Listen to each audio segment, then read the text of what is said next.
आणखी एक माहिती समोर येते. माजी मुख्यमंत्री एकनाथ शिंदे यांचे निकटवर्तीय अजय अशर यांची मित्र या संस्थेवरून अचानक उचलबांगडी करण्यात आली आहे. त्या जागी प्रवीण परदेशींची नेमणूक केली गेली आहे. पुन्हा एकदा शहाचं राजकारण. प्रवीण परदेशींची नेमणूक होणं या उद्योजकांच्या समितीवर, संघटनेवर, याचं आम्ही स्वागत करतो. अजय अशर हा एक बिल्डर होता ठाण्यातला. त्याचे उद्योग सगळ्यांना माहिती आहेत. आधीचे मुख्यमंत्री एकनाथ शिंदे यांचे संपूर्ण व्यवहार पाहणारा, जमिनीचे व्यवहार करणारा आणि त्यांचा पैशाचं संरक्षक म्हणून त्याची ओळख आहे. कलेक्टर. शिवसेना जेव्हा 3 वर्षापूर्वी फोडण्याचा प्रयत्न केला तेव्हा आमदारांना विकत घ्यायचा प्रयत्न झाला. त्यात पैशाची देवाणघेवाण करण्यामध्ये आमदारांना अजय अशर होता. अजय अशर, सुरतचे खासदार, भाजपचे इतर काही ठेकेदार मुंबईतले, या सगळ्यांनी मिळून आमदारांना विकत घ्यायचा प्रयत्न केला. त्यात अजय अशर होते. अजय अशरने मधल्या काळामध्ये हजारो कोटी रुपयाची संपत्ती बेकायदेशीरपणे गोळा केली.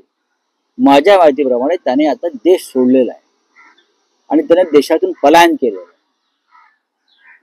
नीरव मोदी, विजय मल्ल्या असे अनेक लोक पळाले.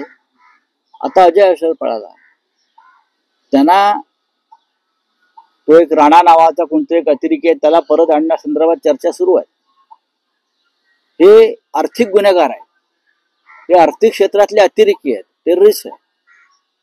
यांना कधी परत आणणार? अजय अशरला अटक करून त्याची झडती घेतली पाहिजे की त्यांनी माजी मुख्यमंत्र्यांच्या साठी कुठे आणि कसा पैसा गोळा केला हे सगळ्यांना माहिती आहे. किमान 10,000 कोटी घेऊन हे महाशय परदेशामध्ये स्थायिक व्हायला गेलेले आहेत आणि त्याच्याकडे या सध्याच्या सरकारमधल्या अनेकांचे पैसे गुंतवलेले आहेत.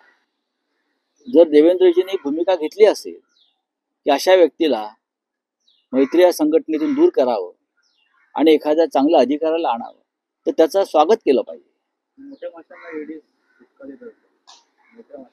बघा, अजय अशर आणि त्याचे राजकीय आखा ही ईडीची फिट केस आहे. पण ईडी यांच्यापर्यंत पोहोचणार आहे का?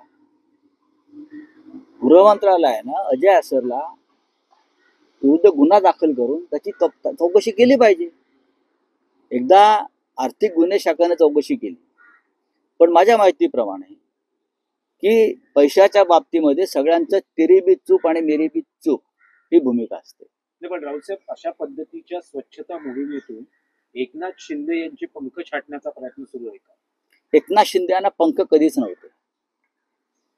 तुमच्या माहितीसाठी ते उड्या मारायचे फक्त. त्यांना कधी पंख नव्हते. त्याच्यामुळे ते कधी उडालेच नाहीत. त्यांच्या फक्त बेडूक उड्या होत्या, उंच उड्या होत्या. पंख असलेला माणूस हा गरुड झेप घेतो. अशा प्रकारच्या घाणेरडी कृत्य करत नाही. त्याच्यामुळे त्यांना पंख होते आणि पंख छाटले हे काय मला मान्य नाही. त्यांच्या उड्यांना बंदी घातली.